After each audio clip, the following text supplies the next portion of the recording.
Assalamualaikum warahmatullahi wabarakatuh. Perkenalkan, nama saya Muhammad Fitri Jalan. Saya berasal dari Gresik, Jawa Timur. Saya berasal dari Prodi Teknik Industri Fakultas Teknik. Di video kali ini saya akan menyampaikan mengenai resume materi pembukaan PPKMB Sakera. Penyampaian materi yang pertama yang dilakukan oleh Ibu Hovifah. Beliau mengatakan bahwa the ever change life, hidup adalah perubahan. Yang tidak berubah adalah perubahan itu sendiri. Perubahan dapat dicontohkan seperti penggunaan telepon rumah, peta kertas menjadi peta online, surat menyurat menjadi sosmed. Kemudian ada juga triple disruption, VUCA versus VUCA, di mana VUCA adalah vision, understanding, clarity, dan awareness. Beliau juga mengutip bahwa in the future is not about the competition of knowledge, but is competition of creativity, imagination, learning, and independence. Mulai dari sekarang di masa depan banyak dilakukan bisnis online yang pastinya membutuhkan kreativitas dan imajinasi, dan juga membutuhkan jejaring kreativitas. Oleh karena itu, pembelajaran di universitas haruslah dibarengi dengan jejaring dan kreativitas agar dapat memperluas kesempatan, peluang, dan pengalaman di masa depan. Kemudian, berbicara mengenai Indonesia Emas. Untuk mencapai Indonesia Emas, Indonesia memiliki pilar visi 2045. Pertama, yakni pembangunan SDM, penguasaan teknologi, peningkatan ekonomi, pemerataan pembangunan, perbaikan tata kelola. Berdasarkan data, Indonesia berada pada urutan keempat dari 10 negara dengan penghasilan terbesar, di atas Jepang dan di bawah India, Amerika, dan China. McKinsey memprediksi 2030 Indonesia memiliki skala ekonomi 7 besar di dunia.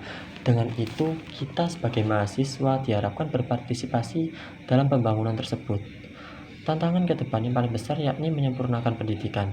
Tujuan pendidikan tinggi adalah berkembangnya potensi mahasiswa agar menjadi manusia beriman, bertakwa, berilmu, kreatif, dan memiliki skill yang mumpuni. Pendidikan dilambangkan seperti landasan pacu dan pesawat. Landasan pacu dibutuhkan lebih panjang dan lebih lebar dari pesawatnya. Beliau juga mengatakan kita tidak boleh puas. Belajar dari Nokia, pentingnya perubahan dan inovasi. Global Talent Index Indonesia masih tergolong rendah. Global Innovation Index Indonesia juga masih tergolong rendah karena mahasiswa dan masyarakat masih kurang mengeluarkan inovasi-inovasinya. Kemudian, ketika membangun ekonomi tidak bisa dilakukan dengan equality, harus dengan affirmative equality policy. Yang tertinggal harus diberikan kesempatan yang lebih besar agar bisa setingkat dengan lainnya dan tidak tertinggal. Materi selanjutnya yakni mengenai pilar kebangsaan. Indonesia memiliki 4 pilar kebangsaan. Pertama yakni Pancasila, di mana sebagai ideologi negara yang sudah final dan tidak bisa ditawar lagi. Kemudian Bhinneka Tunggal Ika sebagai semboyan bangsa Indonesia, NKRI, di mana kita sebagai warga negara Indonesia haruslah mentaati aturan. UUD 1945 sebagai dasar yang mengatur pola hidup kita sebagai warga negara. Sebagai mahasiswa, kita harus memiliki pilar dalam membatasi dan mengatur perilaku dan berbangsa dan bernegara. Materi selanjutnya yakni mengenai materi keamanan. Dalam menanggapi kasus-kasus curanmor dan pembegalan, polisi membuka pos-pos daerah universitas. Kemudian meminta kepada pemilik kendaraan dilengkapi dengan kunci ganda, dan meminta pemilik kos menyediakan keamanan atau satpam. Polisi juga tetap meminta mahasiswa untuk berhati-hati dan menjaga dirinya. Materi selanjutnya yakni mengenai implementasi MPKM. Universitas Trunojoyo Madura memiliki 8 prodi unggul dan sisanya baik sekali. Juga memiliki 7 prodi akreditasi internasional. MPKM memiliki banyak kegiatan yang nantinya dapat dikonversi menjadi SKS, mulai dari pertukaran mahasiswa, magang atau praktik kerja, atensi mengajar di sekolah, proyek kemanusiaan, kegiatan wirausaha, dan membangun desa KKNT. Materi yang selanjutnya yakni mengenai kebudayaan.